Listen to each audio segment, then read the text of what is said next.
What is happening, everybody? Hope you are all doing fantastic out there. And oh, have I got a lesson for you today? Do you have a guitar with one string on it? If you do, perfect lesson for you, right here. We're gonna talk about some one-string guitar licks, and you know, I could have just showed you the licks with the normal strings on there, but well, oh, I definitely could have done that. That would have been easier. Dang it. Well, anyways, so here we are. I'm gonna show you guys 5 different one-string guitar licks using different styles, and it's kind of a lesson in just working with what you've got. You know, sometimes limiting yourself will force you to be more creative, even though you might not have as many strings and notes. So if you want tabs and lesson packs from my website, those are down below in the description. You can get some of that stuff if you like, and let's get going.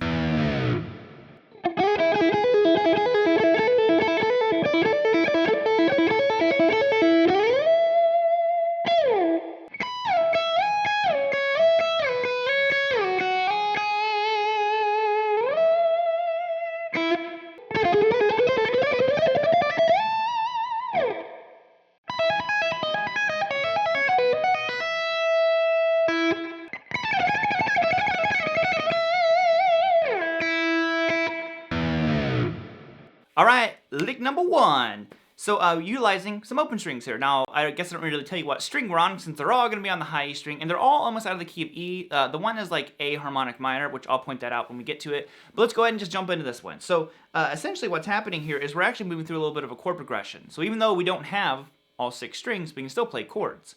What I'm doing is I am just sitting here going from an E major. Volume down a little bit.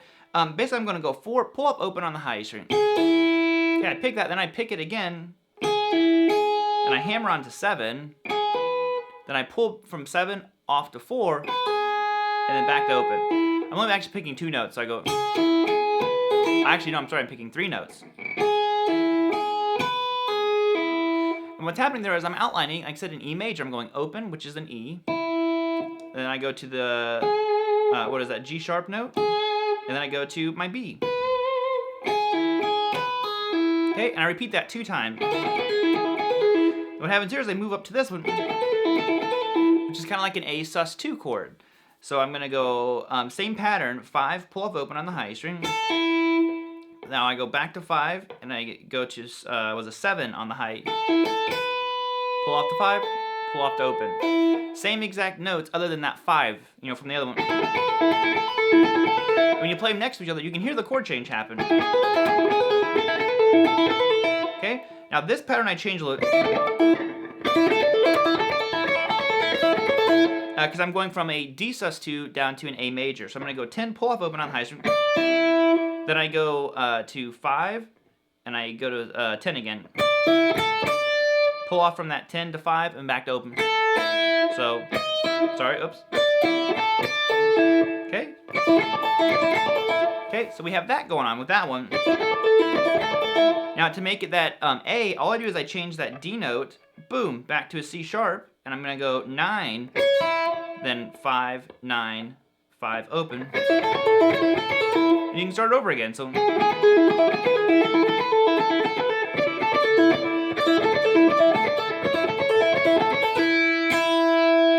There you go, and you're still outlining chords and a very arpeggiated effect, but only on 1 string. So next, we are sliding all over the place, and I really think sliding can have a cool effect, because like I said, you're slurring your note through a lot of other notes that you're not actually playing. So when I'm going like this,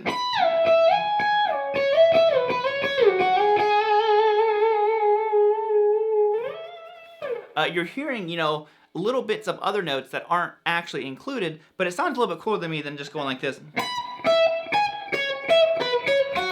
That has its own kind of place, but we're gonna slide them. So we're gonna start up here on 19. This is again out of E. This is E major. 19, slide down to 12. I pick 12 again and slide up to 16. Then I go from 16 down to 9. 9 up to 12. So we have. Now I'm gonna go from 12 down to 7. 7 up to 9. 9 down to 2, and then 2 up to 4. Then I go to an E note somewhere, which I'm just going to 12. So we have.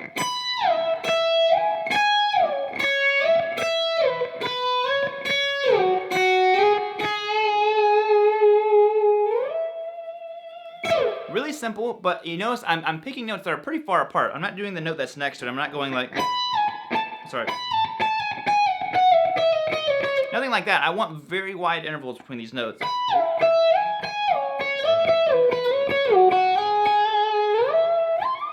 Something like that. So next, we have that A harmonic minor lick that I was talking about. And it's just a repeating pattern. It's very Yngwie influence. The slow, it goes like this.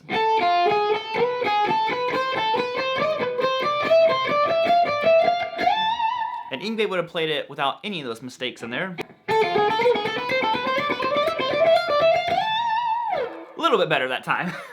So what's happening? Like I said, we're just walking up our harmonic minor, or I guess technically it could be Phrygian dominant if you're playing it out of the key of E. Depends what you're doing. But we're gonna go like this. It's 5 on the high E string down to 1, 4, 5, and then 4, 1. Okay, now with that, I alternate pick all of these. So, and I really recommend getting one shape down before you try to move on. But then we're just gonna basically ascend through our scale. So the next one's gonna go like this. Now that's gonna go 7, 4, 5, 7.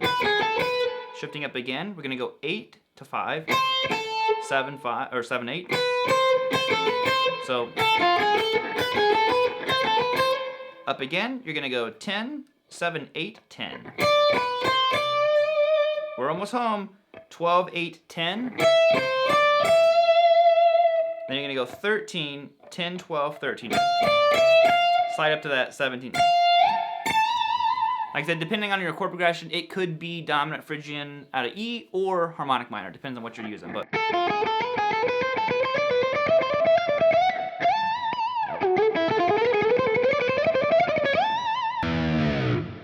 oh, you know we had to include a tapping lick in here, which I am terrible at tapping.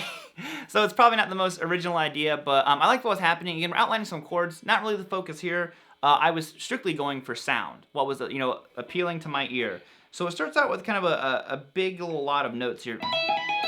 And basically I'm tapping 19, and I'm pulling off to 12. And I hammer on to 16. Then I'm gonna tap 19 again, pull off to 16, and pull off to 12. Okay? Now I do everything the same except I change that E note down to a D sharp. So I go, instead of 12 on the high E, I'm gonna go to 11. So that'd be 19, 11, 16, 19, 16, 11. Now I'm gonna shift down a little bit here. I'm gonna be tapping 16 this time, but I'm pulling off to 9. And I hammer on to 12, tap 16 again, pull off to 12, pull off to 9. So, okay? Now I'm gonna hop down again, I'm gonna tap 14, and my notes on my left hand are gonna be 7 and 11. Okay? I'm ending on that high E string note. Now you could continue this pattern all over the place. You know, it's a very easy shape to move. Like I said, I'm not good at tapping, so if I can do it, anyone can do it.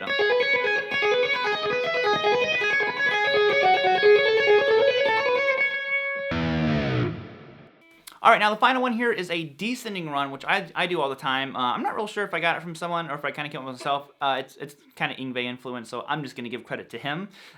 But I do like the way it sounds a lot. And slow, it goes like this.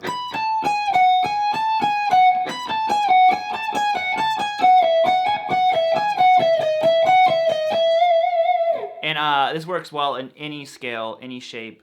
Any of that stuff. So we're starting up here. This is again E major. We're going to go 19, 17, 16 on the high string. Now I shift down right away. I go to 14. So now you're going to go 16, 17, 16, 14 on the high string. So now instead of shifting down again, we're going to start right where we left off. So we're going to go 17, 16, 14, down to 12. Then you go 14, 16, 14, 12. So we have... Then one more shape. You know, you could keep going if you want, but we're gonna go 16, 14, 12, down to 11, 12, 14, 12, 11, back to 12. So we have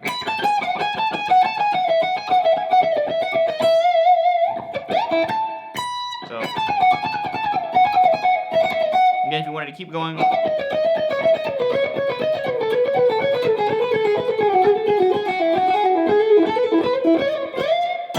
Easy one to kind of shift around. Well, alrighty then. That'll be it, guys. Hope you enjoyed that one. Like I said, make sure you get the tabs in the description. Check out lesson packs. And I'm gonna go actually put the rest of the strings on this guitar now. It was way more challenging to play these licks because I came up with them all when I had 6 strings in here. When I took all the strings off, I was like, oh, my hand feels very different on the guitar now. So hopefully the playing wasn't too bad. But I will see you all later. Have a great weekend. And until Monday, rock on! Later, guys. Peace out.